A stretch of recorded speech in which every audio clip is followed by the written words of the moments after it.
I'm doing this so that way young people can enjoy being teenagers without fear of active shooter drills in their schools, right? So that way they don't have to worry about if they can afford their birth control prescription and groceries. It is because I have a deep respect for the experience that young people should have, even if it's not the one that I have had, that I am in this. Hello, everybody, and welcome to Sundays with Vernā. We are here with Deja Foxx. Now, let me tell you a little bit about this amazing young woman. She's 25 years old, and she is an activist and a leader, and she is running to be the very first Gen Z woman elected to Congress in Arizona's 7th district. She's raised in Tucson by a single mom, and Deja overcame a whole bunch of difficult things that some folks are familiar with and others have no idea about: homelessness. And she became a real hardship advocate for underserved communities, and improving sex education to fighting for reproductive rights. She is a Columbia graduate.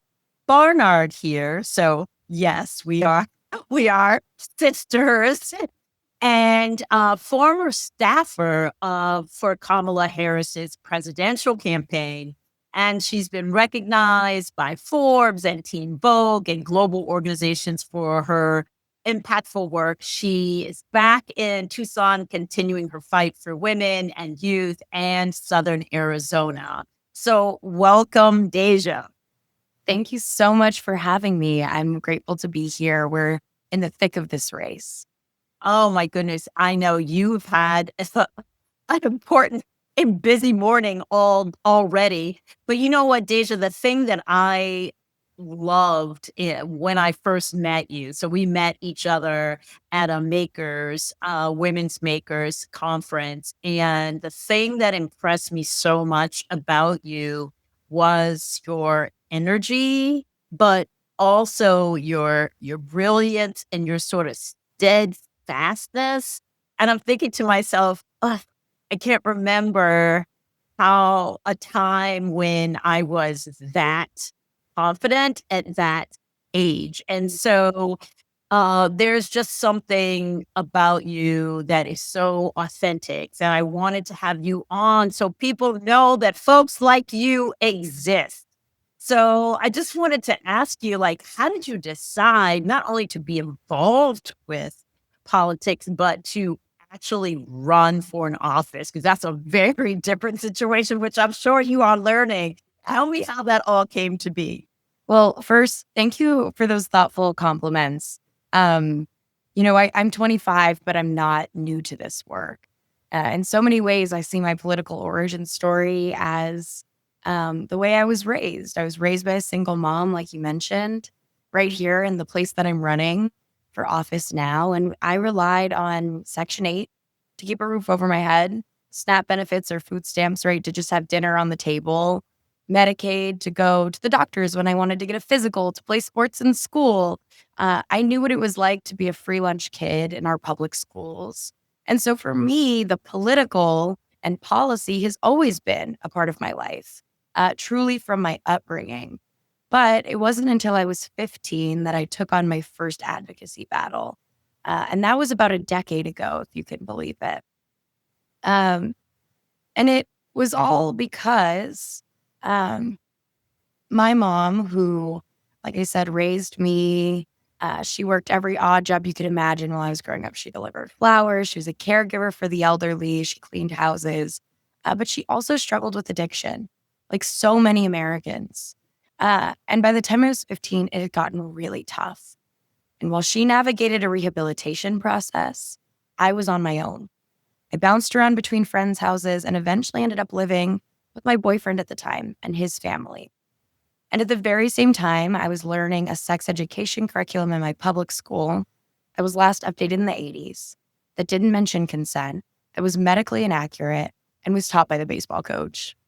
And I sat there knowing that not only was I not getting the information I needed to be successful, but that I wasn't alone, and that this was wrong. So I started showing up to my school board meetings, telling my story, which, by the way, when you're a teenage girl, there's like nothing scarier than getting up in a room full of people and admitting that things are different for you at home, that things are hard right now. But I did it anyway because I knew that there was power in my story, that I could create change by sharing it. And after 6 months of organizing and storytelling and asking my friends if they would come along and do the same, we were packing the board meetings and demanding better. And we won a unanimous victory to rewrite the sex education curriculum in Southern Arizona's largest school district. And that was my origin story a decade ago. And I still see so much of that fight and what is personal to politics and why I'm running today. Yeah, I was actually reading your materials and you talk about how politics found you and also that it's personal. And, we talk a lot to and about leaders. And you're stepping up and taking this leadership. And I wondered, you know, how important do you think authenticity is to bringing people along? Because I see it in the stories you're willing to tell, even as a young person, even younger person. I'm sure, like you said, that wasn't easy. So tell me about sort of as you have taken on this leadership position, how important is authenticity and what other qualities do you think are essential to be a really good leader? Yeah. I mean, I believe that storytelling is an essential skill, right? You don't need to have hundreds of thousands of followers or run for elected office, have a fancy title or degree to be a good storyteller. But it's central to our advocacy, whether it's sharing your story with a friend, right? Or sitting down to Sunday dinner with your family and sharing something about the ways that policy or what you're seeing in the news is impacting you. Those are pieces of advocacy that create change. And for me, it looked like showing up to those school board meetings and telling my story. Now, as I've grown that work, I think about just a year after that school board victory, I started scaling up my work. Also, the world changed a little bit. Donald Trump started running for president when I was 15. Let's level set there. But shortly after his first victory, he put Planned Parenthood centers here in Arizona in his crosshairs. He urged Republicans to vote to defund them, and Republicans here in Arizona voted in lockstep. And that was where I got care, where I got birth control as a teenager when I had no money, no parents, and no insurance. And because I had practiced telling my story in a school board setting, right, kind of the most local level of government, when these senators decided to vote against my best interest, vote to take my care away, I showed up to their town hall meetings and I pushed the question, why would you deny me the American dream if birth control is helping me to be successful, reach for higher education? And Planned Parenthood is doing that as well. And this one instance with my former Senator Republican, Jeff Flake, I woke up the next day and millions of people had watched this encounter between him and I, right? Me, a 16-year-old girl working at a gas station, living with my boyfriend, was on even footing in the public discourse with the United States Senator because overnight, millions of people saw themselves in my story. And it allowed for something that in the course of history is pretty remarkable, which is that I was able, as the person most impacted by these policies, to be at the front of the narrative, right? And it wasn't because some gatekeeper at MSNBC or CNN decided that I was important or credible enough to listen to. It was because millions of people felt that way. And so I think storytelling is an essential skill that each and every one of us can build to take up political power. Yeah, thank you for that story because, first of all, Planned Parenthood also was essential to my survival in my ability to move up in my education and have lots of opportunities. I'm always like very clear about how important that service is. And also, thank you for sharing the victory that you had so early on, because I do think that it helps to fuel an understanding of what is necessary. And this whole idea of storytelling is something, as you said, that all of us can do. But I think often leaders don't always understand the power of story. They often understand, the power of, the rules and this is what it's going to be, or this is what I want you to do. So do you have a staff now? And how do you Yeah. manage the staff and help them to understand your vision and also bring the skills necessary to have a campaign that is Yeah. successful? So, in my teenage years, I was a grassroots organizer, sex ed, birth control. I worked in clinics actually here in Tucson, where I was a peer sex educator and walked young people through their birth control options. I've worked at a gas station, but I've also worked the behind the scenes of campaigns. I worked for Kamala Harris on her first presidential run in 2019 during the 2020 primaries, and I did digital strategy. I did influencer and surrogate strategy full time out of her headquarters. And so I know a little something about the behind the scenes of a campaign. In 2024, when she rose to the top of the ticket, I worked in front of the camera. I was a content creator and surrogate. I traveled on the reproductive freedoms bus through Arizona, speaking on her behalf. I spoke at the DNC. But come 2025, when the special election popped up right here in my home district because my member of Congress passed away and left a vacancy, I had to ask myself, could I, in good faith, continue to work behind the scenes and in front of the cameras for candidates if I didn't give people someone they could get excited about after such a difficult loss? Right? I see so many people moving to hopelessness, feeling like they don't even want to engage anymore. And so I got into this fight without some of the advantages you might expect. Um, I filed my paperwork alone in my bedroom at 6 a.m. Um, and one of the very first things I had to do was publish my residential address into the public domain, essentially doxing myself and putting my safety on the line. I am less safe in my home today than I was 4 months ago. And these are the kind of barriers that keep young people, young women, working class folks from running for office, not to mention that it's incredibly expensive. Who really can take off, 3 to 6 months of work to run a campaign full time? That being said, we're doing things differently because we have to. The fundraising at the beginning was really rough, but we built it and people have come. We have something like 14,000 individual contributors now, people that have pitched into our campaign, gotten our corner. 99% Wow. of contributions are small dollar donations, people who pitch in less than $2 to $100. That's families like mine, right? Our average contribution is $28. Uh, Wow. and I say all of this to say that, yes, I have hired a staff, and I did so because people made it possible. This run, candidates like me are not possible unless people at scale make it happen, make it possible. And I'm incredibly proud to know who I am accountable to in this race, and it is families like mine. You brought up a situation that I was going to ask you about anyway, which Mm. is courage and bravery during this time where there's been just such a cruelty and vengeful type of behavior, violence we're seeing everywhere. Where does your courage come from? Yeah. Well, I got my first death threat when I was 16 years old. I'm not new to this. And I so appreciated the reflections and compliments you gave me earlier on my character. And, courage comes from being battle tested. Uh, I have, on a personal level, overcome things that were incredibly difficult, right?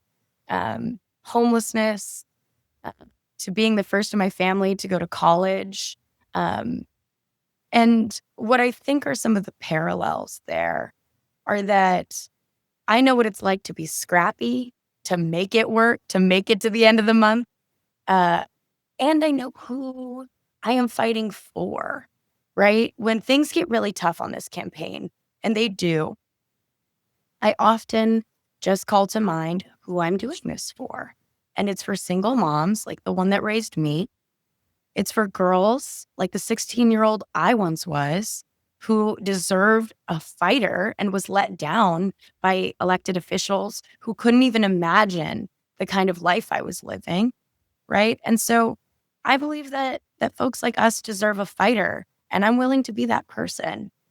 Uh, and sometimes it's scary. I'm not above fear, right? I am not separate from the people I want to represent. In fact, I'm in this because I'm scared too. I'm scared that if we don't do something now, if there's not a better way of doing things that's possible, if we don't make the decision to do things differently, we may not get the chance to.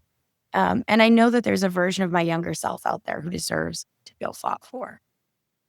That's so powerful, because I think, uh, I'm I'm not maybe in the crosshairs exactly the way you are, but I've been thinking a lot about courage and the idea of fear and where to place it and how to manage it. And I do think that having like a deep sense of purpose and the idea of service helps us to get over those fearful moments. And I am so grateful that you have that sense and that you are a fighter and that you are willing to put yourself out there in ways that many people are not. And so I wanted to know also, like, what do you want people to know about young folks? And what are your observations if you're as you're out there in the field and you're talking to people, what do you notice about what's happening in the minds of younger folks? And what are the myth what's the mythology out there that you could correct for us as we think about the involvement of young folks? Yeah. I mean, I think some people see me stepping up to run for Congress as skipping the line, that I did not wait my turn. And they're right in that sense. I won't wait my turn. But it's not because I feel a sense of entitlement. It is because I feel a sense of urgency and a deep sense of responsibility to my friends, family, and neighbors who are the ones that have the most to lose if nothing changes. And I think that's a bit of a misconception about people our age, or of my generation, rather, Gen Z. If elected, I'd be the youngest member of Congress presently, and I'd be the first woman of my generation, Gen Z. But one thing you have to know about our generation is that Obama was elected when we were still in elementary school, right? And that was the way we came to understand the world. And then Donald Trump ran for president as we were teenagers and won. We saw that the arc does not always bend towards justice, not unless we make an intervention, right? Because we've seen it once again that even though he is a 34 count convicted felon, found liable of heinous acts against other people, rape, right? That he was still reelected. And we have to think about as what message does that send to my generation? Um, and I think folks like me have taken away the right message that we need to do something, that we need to do things differently, and that we cannot wait our turn or wait for someone else to come fix it. I'm a part of the first generation of women to have less rights than our mothers, right? This is not a linear march towards better, not unless we make it that way.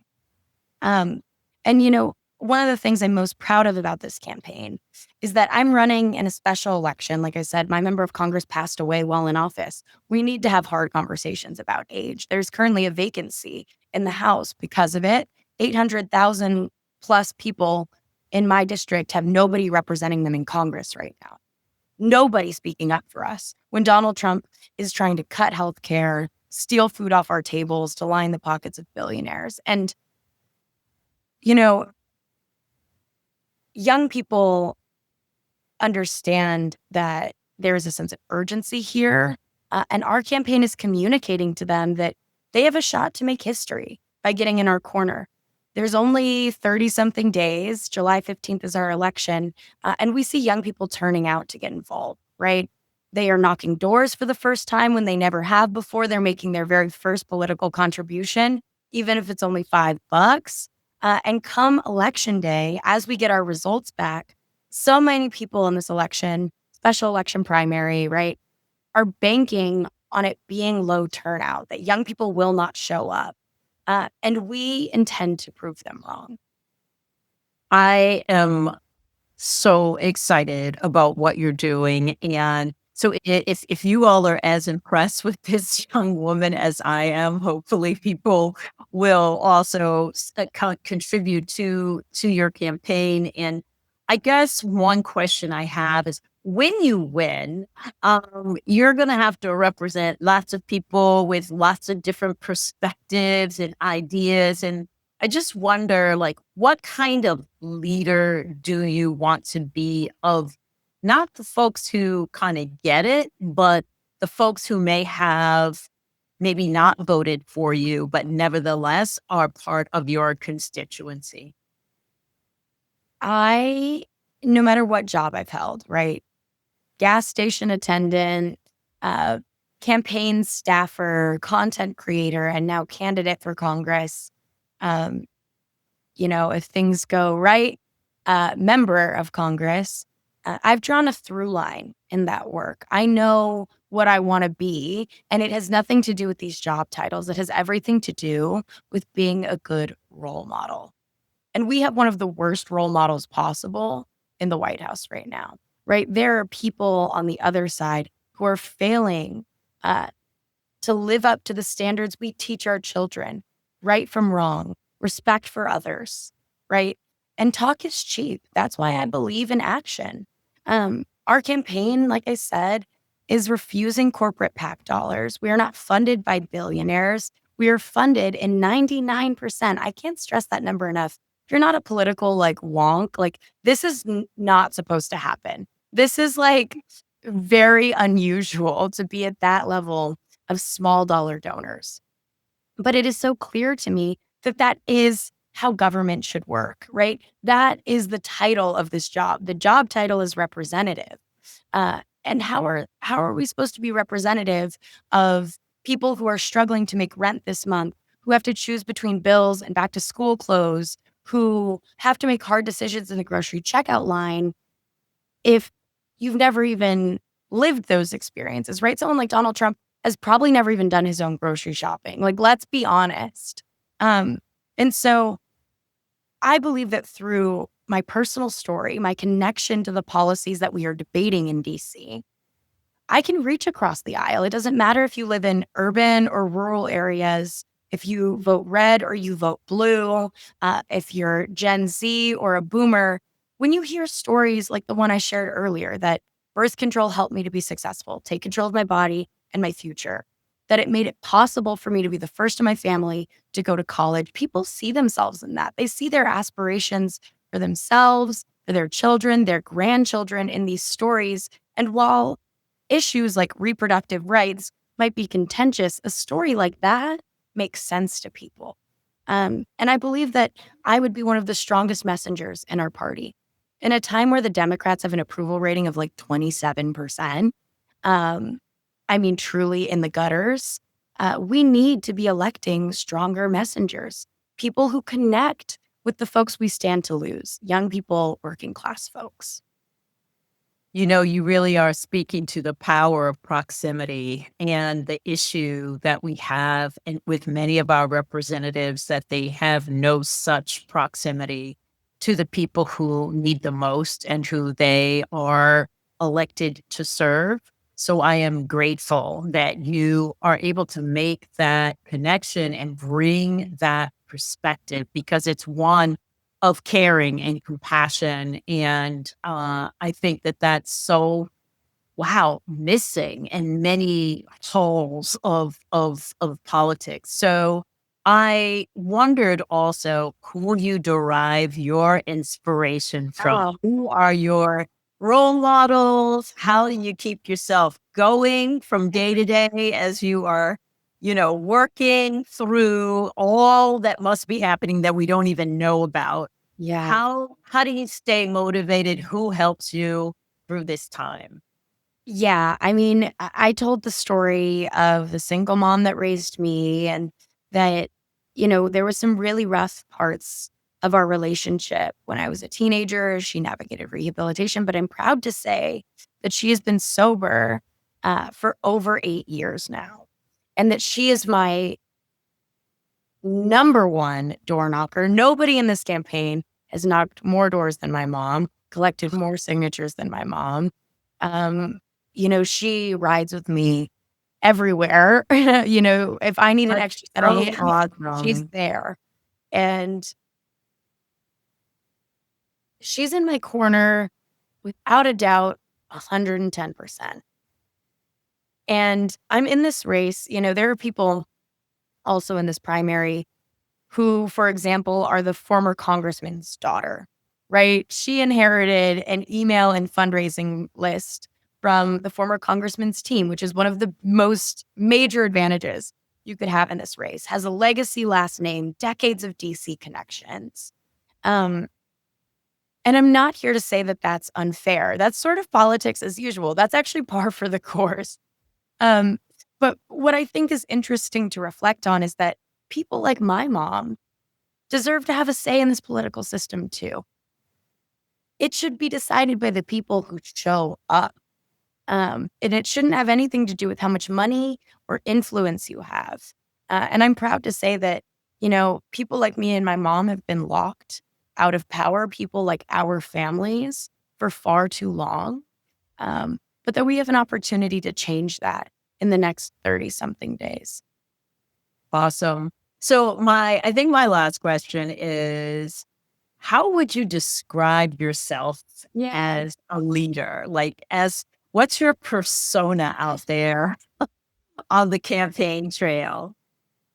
That's you asked the most excellent questions. I remember when I met you, I turned to someone as you were interviewing at the front of the room and I was like, wow, like we could take notes.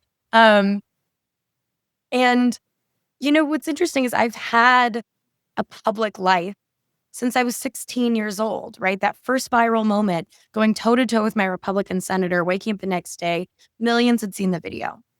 I was live on CNN that night. I went and lobbied on Capitol Hill and spoke to members of Congress and senators in their offices, right?